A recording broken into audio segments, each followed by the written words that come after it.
तो वो बार बार हरिजन हरिजन इस्तेमाल कर रहे थे।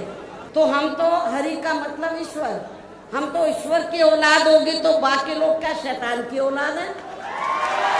तो हम तो हरि का मतलब ईश्वर, हम तो ईश्वर की औलाद होगी, तो बाकी लोग क्या शैतान की औलाद है? मैं चाहूंगी इन लोगों के जो पूर्व स्टेट अध्यक्ष हैं, तो मेरे ख्याल वो भारतीय संविधान को जरूर स्टडी करें, पढ़ें और ये देखें कि अनुसूचित दलितों के लिए क्या लफ्ज इस्तेमाल किया गया है।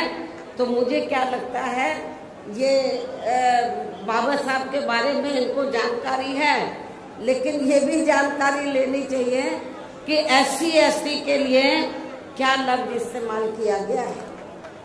क्योंकि मुझे याद है सन 1977 में जब मैं वकालत की पढ़ाई कर रही थी, LLB फर्स्ट ईयर की स्टूडेंट थी, दिल्ली यूनिवर्सिटी से पढ़ रही थी।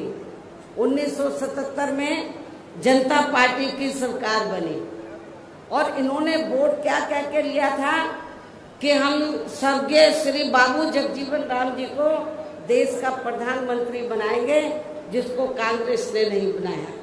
कांग्रेस ने भी नहीं बनाया जिनको, और जनता पार्टी ने भी नहीं बनाया 77 में। तो दलित वर्ग के लोग, अनुसूचित जाति जनजाति वर्ग के लोग पूरे देश में बहुत नाराज थे, खफा थे। तो उस समय उन्होंने दिल्ली में एक 3 दिन का जाति तोड़ो सम्मेलन रखा और उसमें ऑल इंडिया की तरफ से, तो यूथ की तरफ से, नौजवानों की तरफ से मुझे उन्होंने इनवाइट किया बोलने के लिए। और जब मैं उस सम्मेलन में बोलने के लिए गई, तो वहां पर जितने भी जनता पार्टी के नेता थे, तो वो बार बार हरिजन हरिजन इस्तेमाल कर रहे थे।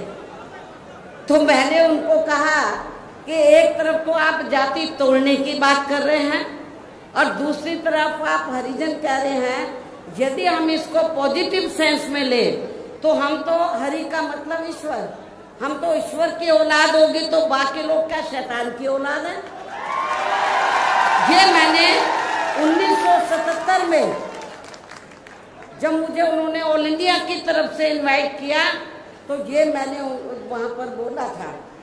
तो उधर ही जो जनता पार्टी के जो नेतागण लोग थे, उन्होंने माफी मांगी और कहा कि, मैंने बोला कि आपको, आज सरकार संविधान से चलती है और संविधान के हिसाब से आप लोगों को, जो वीकर सेक्शन के लोग हैं, तो उनको अनुसूचित जाति जनजाति और अन्य पिछड़ा वर्ग बोलना चाहिए, तो ये ज्यादा बेहतर होगा।